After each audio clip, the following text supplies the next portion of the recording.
Hi, it's Brooke with WTI. Have you been looking for a floor mat in your bathroom that absorbs water quickly but also dries quickly? Then you don't want to miss this by MOPHONICHOME. This is our extra long stone bath mat.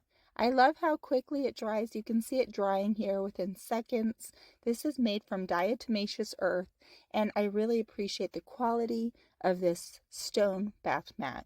I also love that it's aesthetically pleasing in my bathroom and would go with many styles.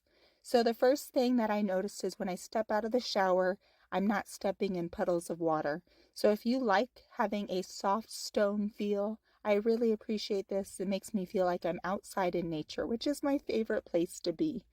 This was made very durable. I love that you can store it easily, and you can see the smooth side on the inside that attaches these nice stone slabs, which is convenient. And it comes with an anti-slip mat that goes underneath it and a sandpaper if you want to get out any hard stains.